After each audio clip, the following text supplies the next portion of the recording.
The following lesson is linked to Learning Outcome 3, Writing and Presenting. It addresses the assessment standard that requires learners to reflect on, analyze and evaluate their own work, considering the opinion of others and present final draft.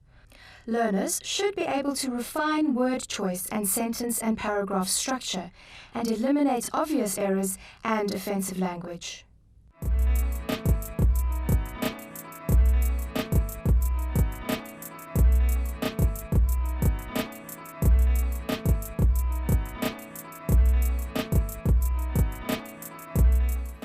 Hello, my name's Andre. You'll remember that in our first 3 lessons in this series on editing, we've looked at how to improve your own writing, the things to avoid, how to construct sentences. But there's another aspect to editing. We've touched on it, but we'll focus there today. We are looking at how to edit other texts. And particularly, we're going to look at the kind of common errors which you're required to correct during tests and exams in English at school.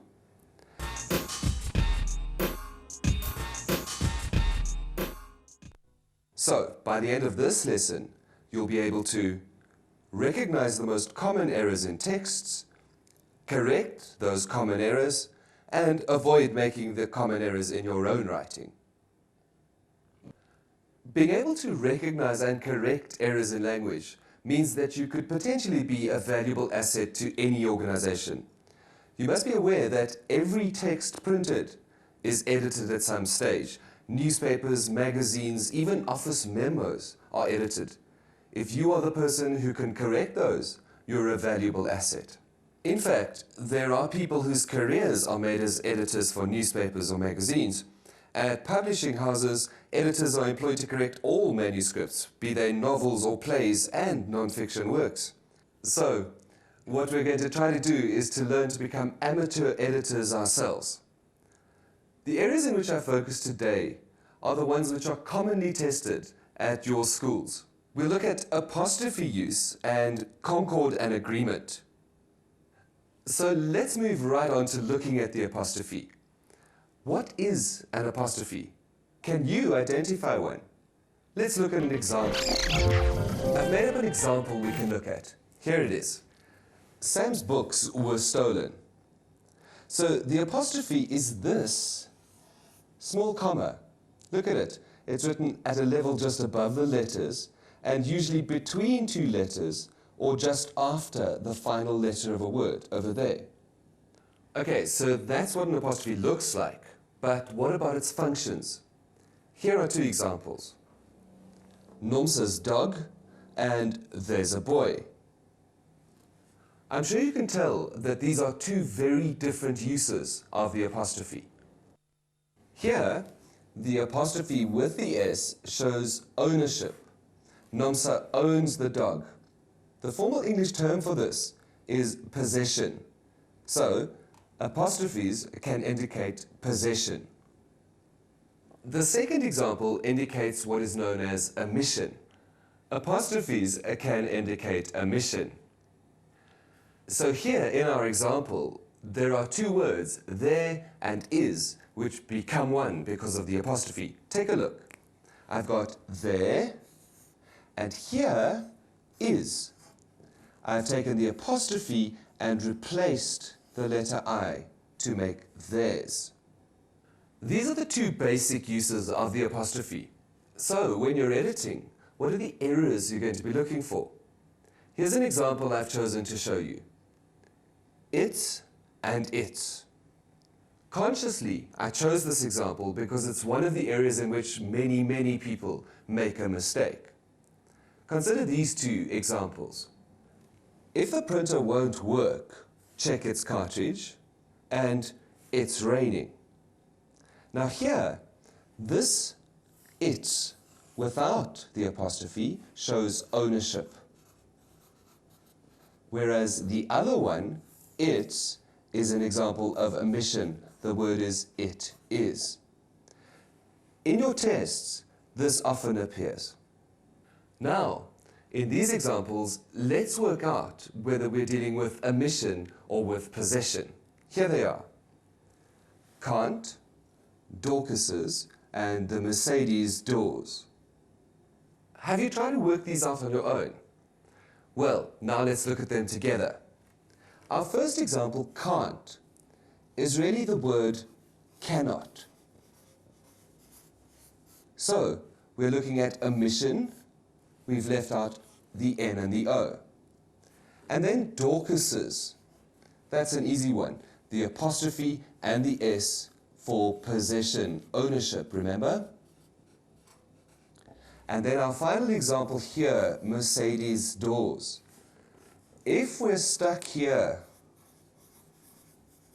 with an S and the plural form, more than one Mercedes, it's usual that we just put the single apostrophe in.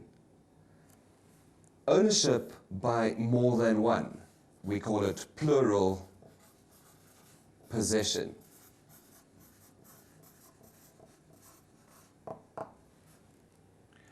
So let's recap what we learned about the apostrophe.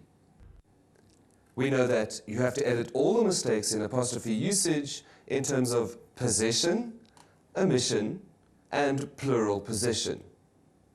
Now we move on to another area in which common errors are made. Do you understand clearly the difference between singular and plural? Singular refers to one, while plural refers to more than one. And as I continue this lesson, I'm going to be using these terms often, because we are going to be dealing with an area in which singular nouns match singular verbs and plural nouns match plural verbs. The rule which we use to describe this matching of noun and verb is called the Concord rule. And here it's stated. The Concord rule states that a singular subject must be matched by a singular form of verb, and likewise, plural must be matched by plural. It sounds complicated, but it's actually not. First language English speakers find it easy to almost instinctively follow the rule. Not many of us are likely to say, "They is all at school today." We hear that the verb is wrong, and so we correct it to, "They are all at school today." But sometimes it's more difficult to hear the correct form. So for example, which of these two is correct? Not one of them were here today, or not one of them was here today. Let's talk about words like none, no one, neither, either. These are singular words, and their number is 1. So, according to the rule of Concord, if you're using these words, you need to have verbs which are singular too. So here, not one is a singular word, which means that not one of them was here today is the correct form. And then when you're dealing with Concord, you need to think about the collective words as well. Words like South Africa or team. Now you'll often hear, the cricket team are traveling to Australia tomorrow. Is this correct? Think about it.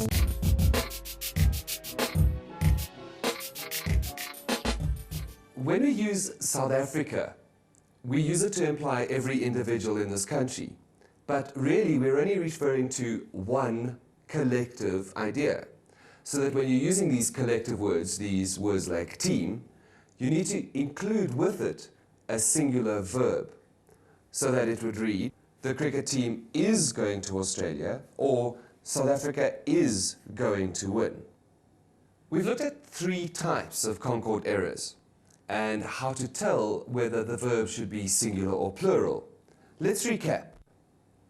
When editing for Concord, here if it's clumsily stated, check the number, the singular or plural of the subject, and check for collective words. Now, just to check what you've learnt, let's try a short task.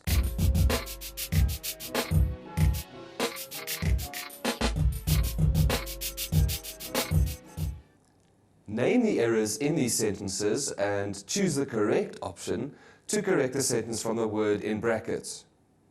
It's not that I'm unhappy, then Russ's ideas are good, and not a single one of the hundreds available are or is suitable.